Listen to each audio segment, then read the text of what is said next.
What's up, everyone? You are tuned in to the Pennsylvania Rock Show, episode number 789. We are not currently streaming on Facebook at all. Hopefully, that'll be rectified soon. If not, just make sure you go to buildascene.com and you can watch via our Twitch embed, or you can go to Twitch or Kick, and that stuff is rotating there in the bottom of the screen. The first song we heard tonight was The Dead Men, Damned, Doomed, and Cursed. With me tonight, as soon as I press the correct buttons, here we go. With me tonight is Dan Stonerook. What's up, Dan? Oh, not too much. How about yourself? It's been an interesting day.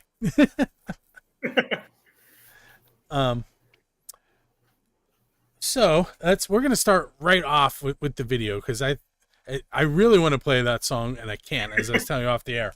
But you did a cover of Eastbound and Down. Who is the original artist on that? I'm not even sure that I know. Jerry Reed. Okay. And it made famous by Smokey and the Bandit. Yes. So the video is really cool, and there's so many things that I don't want to say cool again, but it's very interesting on how you pulled it off. So I'm just going to be quiet and let you tell everybody about it. So I ended up, I'll start at the beginning. So I bought the rights to record the song back during COVID when I had my band, and never got around to doing anything with it. And I've been sitting on it. So I decided I'm going to finally record it, and I'm going to go big, and I was going to make a music video for it. So I was looking around locally for somebody who had a Trans Am, because I had an idea of what I wanted to do. Somebody got me in touch with the Smokey and the Bandit impersonators. And so I went down to almost Kentucky, West Virginia. They were down there at a festival, and I went down and hung out with them for an afternoon, and they let me mess around with the cars and then film them going back to the hotel. And that's where I got all the footage of that. I had two cameras set up, and I had one of the people that was with them driving my car. I had a camera set up in the windshield, and then I had a handheld camera I was holding out the window. And so all those scenes that you see, those were all shot by me, except for the beginning footage. That was from the movie. And then those guys, they went to that diner and did that reenactment of the diner scene. With the sandwich. Yes. Yeah, awesome video and a great job on the song. So what we're going to do, is it on your website? It's not on the website yet. I haven't updated my website in a while. I've been a little out of commission here this summer. Well, we're gonna use this as a reason to go look at your website anyway. So we'll pull that. There we go. So this is Dan's website, and I'm assuming, let me see here, scroll. Oh, maybe not. Do you have it on YouTube, I'm assuming? Right? I saw it on YouTube. And yeah, it's on YouTube. A link somewhere on your website to get to your YouTube? No. Like I said, I haven't updated the website in a while. Do you know what your YouTube username is? If you search Dan Stonerook, it'll pop up. Okay. Anyway, so I will add a link. Actually, you know what I'll do? I will add the video to the show notes on buildascene.com, which will get him more views, and it will make it easier for you guys to find it. So, like, it looks, the impersonators were awesome. Like, it looks like the movie. Yes, they're really good. I watched it a couple times, actually. All right, so of course I forgot to press my little button that tells me when my 9 minutes are up. So I'm gonna do my best to time it correctly in my head. So you have a new album, Almost Famous. Yeah. And how many tracks are on that? 5. 5. and we're actually going to play two of them shortly. But before we get to that, how did you like being by yourself and not in a band? I'm sure the writing process is a little different. But like, where did the influences come for the songs? Like, are they kind of a story? Are they individual tracks? Were they, just, I'm going to shut up. A little of everything. Some stories,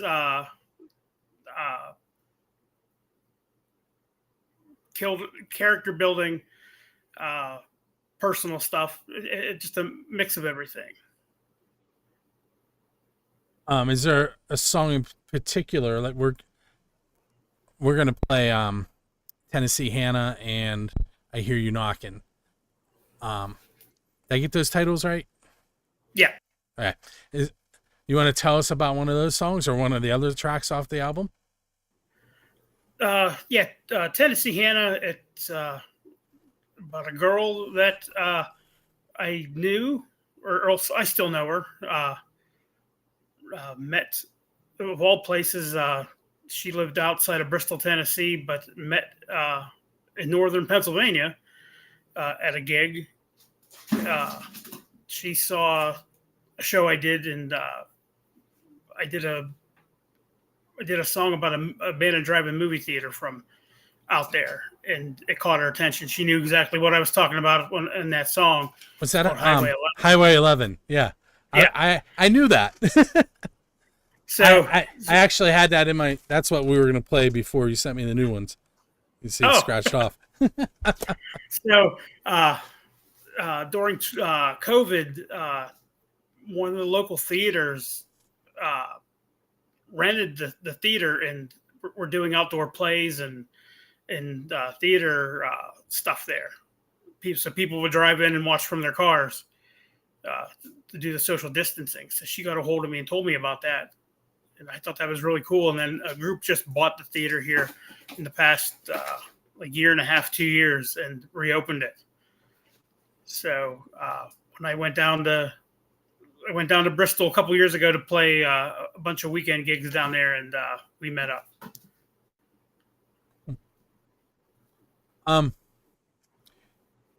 So this is, I went back and looked in history. This is your third time on the show. So me asking you about pizza, it's probably out the window. So here's what we're going to do. What is your next favorite food of any type that you've gotten because you're a musician? Gotten because I'm a musician. Yep. So at a recording session, at a show, on your way to or from a show, anything music related. On your way to go buy a new guitar. When I was in Tennessee recording the album, there was a place near my hotel. It had a sign that just said barbecue. That's all it said on it. That was the best. I walked up and it was maybe like a 12 by 12 building. And you went up to the window and you ordered, and you picked two sides and your meat. And they sent you on your way. That was some of the best. That sounds like mall Chinese. Yes. Which I absolutely love. Sorry, it's me hand signaling to my son to close the doors.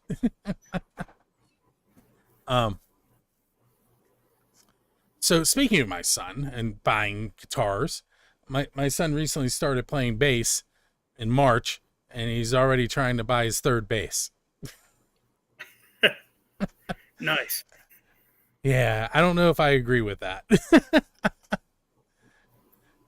I do, however, like that he's playing an instrument in the type of music that I like to listen to, because he plays euphonium, the trumpet, the French horn, a little bit of sax, a little bit of clarinet, a little bit of flute. Those last three are the ones my daughters play. He steals them. I can't even remember everything, but the bass was a welcome addition. And he restrung his acoustic guitar, so maybe that's coming too. But so I bring him up and my daughters and their instruments because my next question for you is, do you remember that point where you realized that you wanted to be a musician, and was it always going to be guitar for you? Uh, I was in college. I bought a guitar and played it a little bit and sat in the corner and ended up I started messing around with harmonica and then got back into playing guitar and uh, yeah, it's kind of new from there. This is what I wanted to do and uh, realized there aren't many harmonica gigs around, so I started getting more interested in the guitar again. My son also, he hasn't played in a while, but he does play harmonica too. He actually learned that one at school. They do that with the fifth graders where I teach. All learn how to play harmonica. It's better than the recorder. Well, they do that in fourth grade.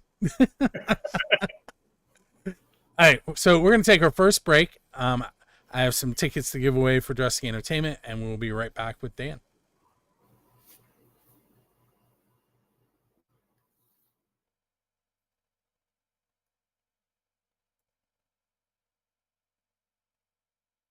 What's up, everyone? It's that time of the night where I'm going to give away 2 tickets to a Dressing Entertainment show on behalf of Dressing Entertainment and Music from the 412.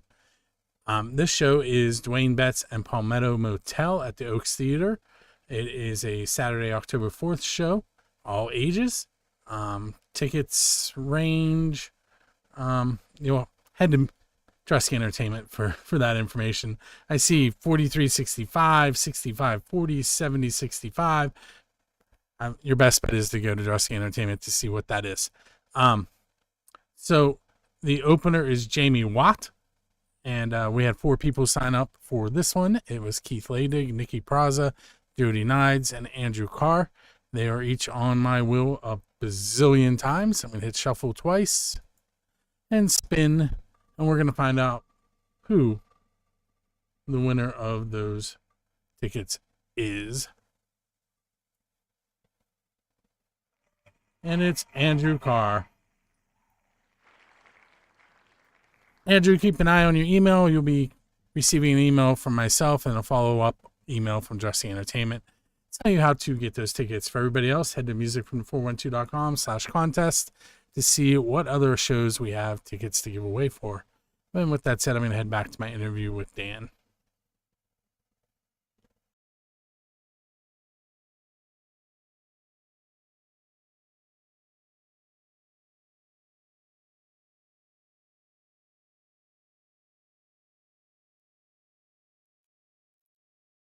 So, like normal, I am a horrible DJ, and I forgot to mention what songs we were going to listen to in the break. And of course, they're Dan's songs. So we heard "I Hear You Knockin'" and "Tennessee Hannah" in that order, and we talked a little bit about those in the first segment. Bring Dan back into the fold. Hey, so the Johnny Cash shirt. I've been staring at it for a little while. Yeah. Is that an original? Yeah, it's Ghost Riders in the Sky. Nice. Did you ever see him live? I did not. I did not either. I feel like my parents did. No, that was Willie Nelson. I remember them going to see Willie Nelson. So since we're kind of on that subject, what is the or you can name a few. What are the best concerts you've been to? Give me some influence ideas out of there. One of them was Crosby, Stills, and Nash. Wait, pause. Wait, pause for a second. Tell us what your cats' names are. My cats' names are Crosby, Stills, Nash, Snarf, and Balboa. Sorry. Go ahead. Back to the concert. So yeah, saw them a couple times. the best one was when they were in Johnstown. It was 2010 or 2011, and the whole day leading up to it, I was camped out watching the hotel for them to go out, and I met Stephen Stills and Graham Nash, and got Graham Nash and Stills to autograph a guitar. And when I asked David Crosby, he told me to kick sand. I won't say exactly what he said, but I got worried there. I was like, please remember what I said. But yeah, but then during the show, security kept trying to make everybody in the front row sit down, and David Crosby started having a conversation with us. He goes, "You're at a rock concert. Stand up if you want to." So we did. They backed off. But then my second favorite show is I went and saw Wylie Hubbard out in Sellersville, PA, outside of Philadelphia, a couple years ago.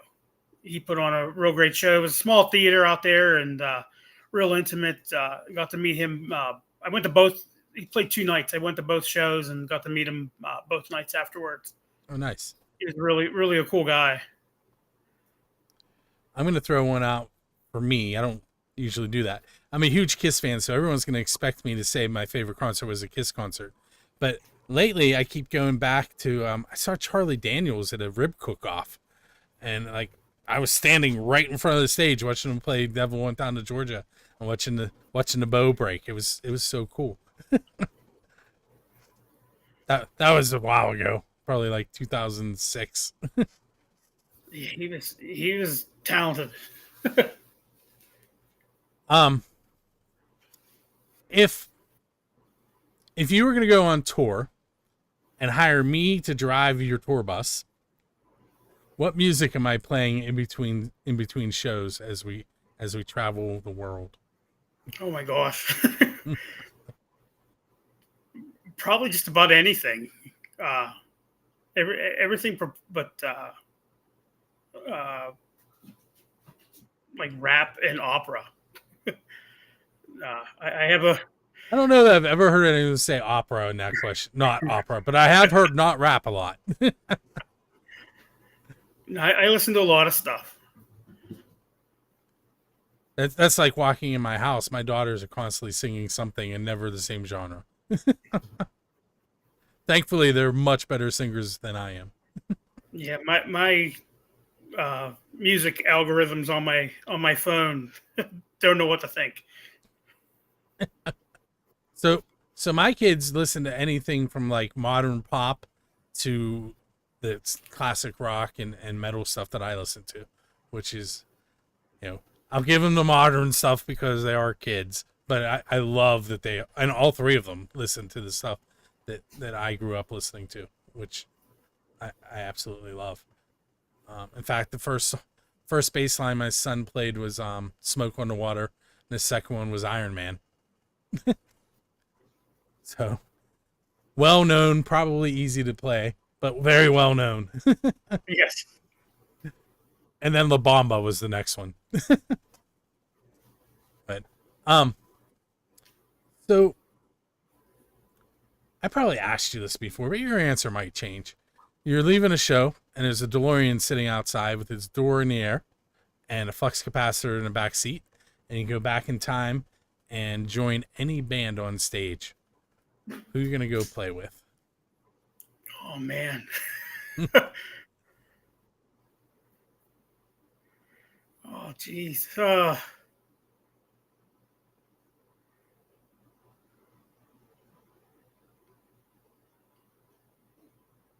Maybe the Eagles. Ooh. Just to see, if the drama was true. You heard all the stories and that, and I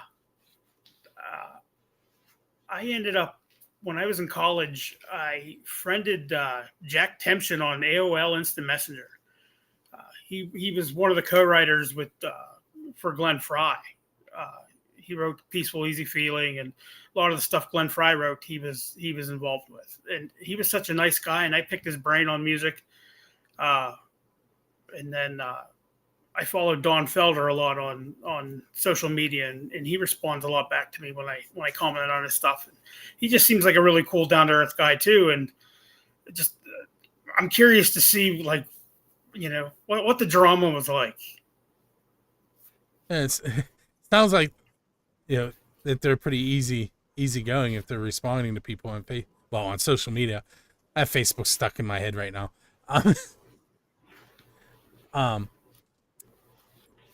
So like, yeah, where did drama come from? Granted, there were a bazillion people in that band, so could have been anybody, but yeah. If you could sit down with your musical idol, first you're gonna have to say who that is, and you were able to ask one question, clearly not "Will you sign my guitar?" because that didn't work. Who would you be talking to, and what would you ask them? Oh, there's so many idols. I used to always joke around. If I ever got a chance to meet Bob Dylan, I would just ask him, like, what he thinks of the weather today. Just to see his thoughts. Try to see how his brain works and how he's wired and how he even take the question. Yeah, I now I want to meet Bob Dylan and ask him about the weather. All right, so we have a minute and a half, so I'm going to give you a minute and a half. Usually I say, well, less than that when I'm done. Usually I say you have 30 seconds on national TV to tell the viewers about yourself. Well, now you have a minute and 10 seconds, and go. I'm Dan Stonerook. I'm based outside of Johnstown, PA. I've recorded 3 solo albums now. I've had a couple bands. Played just about everywhere in Pennsylvania and the surrounding states. I've done some mini tours out to the Midwest and down south. Continue plugging away and hoping to keep doing what I'm doing. And for sure, your last album was recorded in Tennessee, right? Yes, it was recorded in Nashville. It was recorded at Richard Smith's studio with some of the living members of Jerry Reed's band. Bart Pike was on bass. Rick McClure was on drums. I got Ned Luberecki to play banjo on it. He's a radio host on Sirius XM on the Bluegrass station on there. He's got a few shows. And then Steve Mogen did background vocals. He's in the Sam Bush band. Very cool. That was perfect. My alarm just went off. All right, so we're going to take our second break. We'll be right back with Dan here on the Pennsylvania Rock Show, episode number 789.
So again, like the amazing DJ I've been all night, I forgot to tell you what we were going to listen to in that break.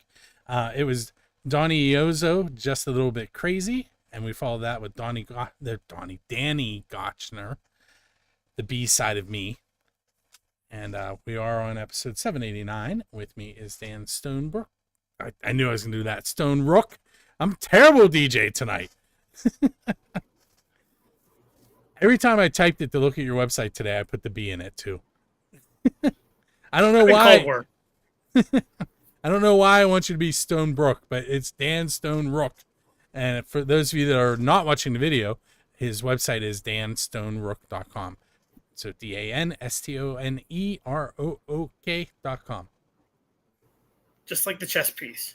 I was just thinking that. Do you play chess? Yes. It's been a while, but yes. I used to play a lot more than I do now. My son started beating me. Then it was.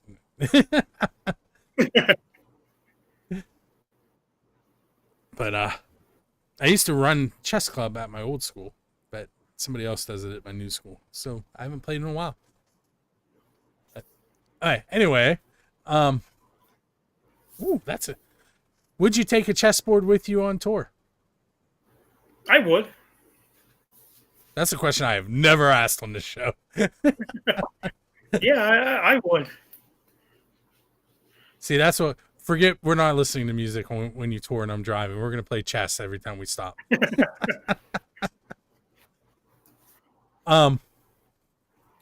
So I don't even know if I want to.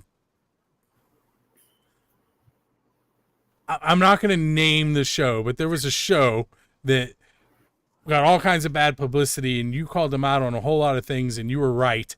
And and I just want to put that out there in the ether. Yes. So what are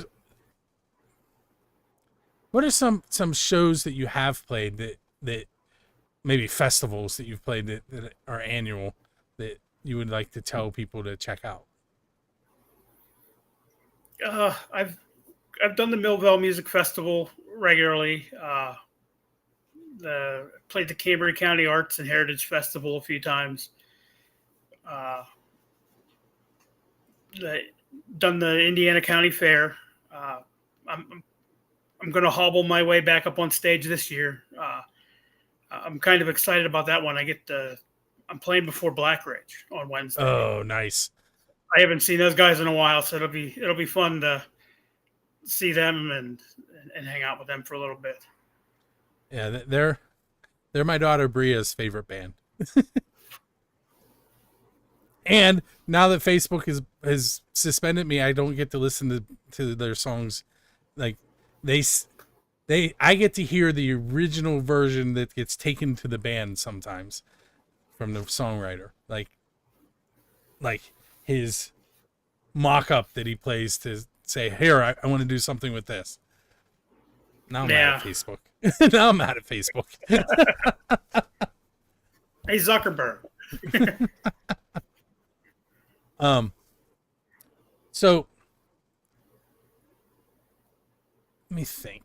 I didn't press the button again. I told you I'm all out of sorts today. Here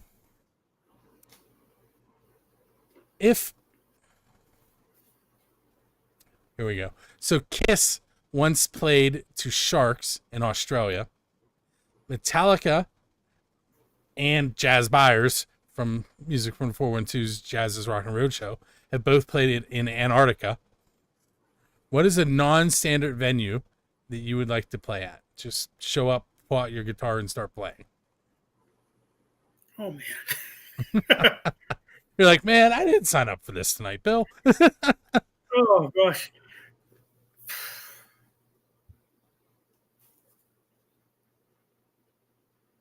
I don't know. Just a random no-show place. Maybe like the post office. You're guaranteed to have some sort of audience there. Yeah. Set up at the post office and play and see what happens.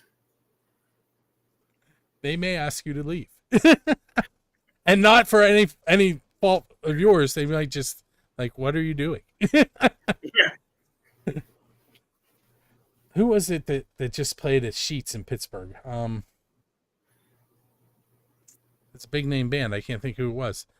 Yeah, which that kind of upsets me. I reached out to Sheets about playing at their some of their restaurant places that they had built on the weekends right before COVID.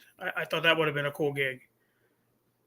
And you're kind of outside Johnstown, Altoona area. You're kind of in the home of Sheets. Yeah, I figured I could have done a nice summer tour. That would be awesome. I'm touring the Sheets. There's enough of them too. You could tour for years. Yes.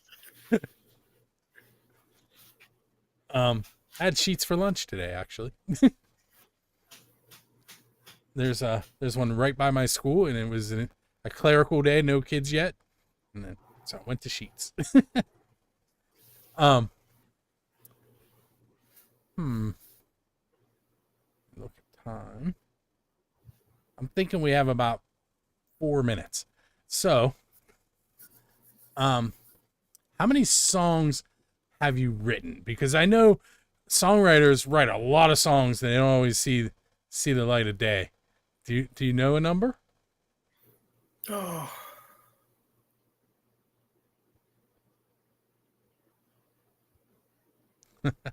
There's like 15 recorded. Man, there's probably another like 20 or 30 I have written. I haven't played out or done anything with. Now, are they all written for you to play acoustic and with the harmonica, or do you have some stuff that you wrote for bands that never made it out? Some stuff for bands that didn't make it, and then just solo stuff.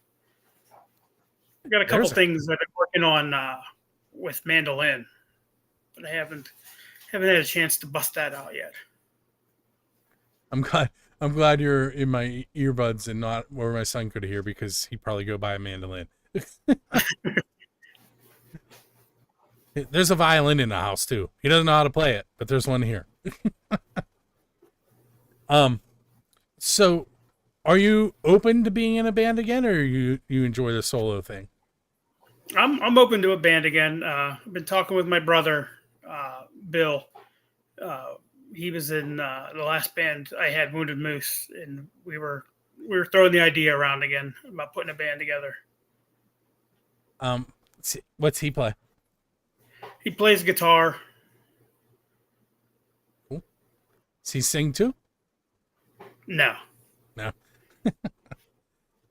That'll be my son if he ends up in a band, which is a shame because he can sing. He just refuses to. So when did you, when you decided you were going to do this, did you always plan on being the singer, or was that drawn out because you ended up deciding you were going to be solo? What do you mean? Like what do you mean? That's a terrible question. Let me reword it. So, did you always plan on singing, or did it just happen? No, I never really planned on singing at first. It kind of led to it after I started playing guitar, and kind of went from there. I don't know if I really sing, but I try to.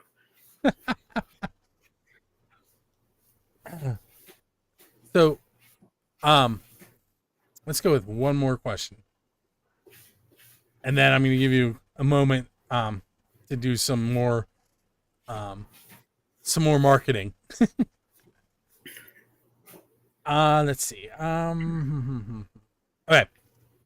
So I have this question that, wow, why can't I think of? Diesel Beast was the name of the band. The first band I ever asked. And it was if you could play anywhere in the world with any band in the history of the world. So again, this could be not a normal venue. Where would you want to play, and who would you want to play with? Oh my gosh.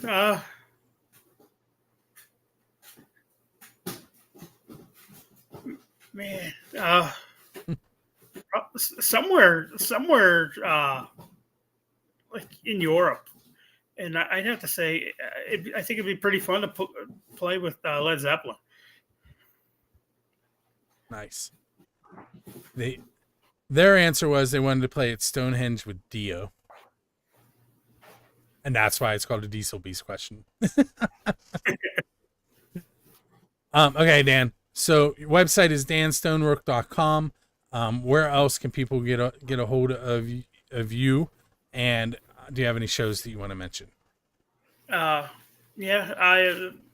I'm on Facebook and Blue Sky and Instagram. You can get the new album. It's on all the streaming sites and platforms. danstonerook.com. I'm hoping to get that updated here in the next couple days or so. Next show is this Wednesday. I'm going to be at the Indiana County Fair at 6:00.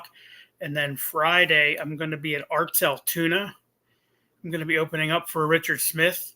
He's coming in through town. Amazing guitar player. He can play just about any style imaginable. He opened up and was playing for Chet Atkins when he was like 11 and 12 years old. Just he can play everything and anything. Big, huge Jerry Reed fan, which was how I got involved with him, and he got involved and recorded the album. When I did the shoot for the video, I played my acoustic version of Eastbound and Down for those guys, and then they got me in touch with Bart Pike, who ended up helping facilitate all this with Richard and everybody to get everybody together to record the album in the first 3 tracks. Very cool. Hey, Dan, I want to thank you for hanging out with me this evening. Thank you for having me. And those of you that were watching us live and not asking any questions, but were watching us live, thanks for hanging out. And those of you that are listening on the radio side or Memorex later on Roku or YouTube or anywhere else this ends up, thank you for hanging out with us. And make sure you check us out each and every Monday night, 9 p.m. for the live interview, radio show on buildascene.com, music from the 412.com, and Metal Shop 101 radio or metalshop101.com, all at 10 p.m. on Mondays. And there's a whole schedule. You can find that on buildascene.com. And we are going to head out for the evening.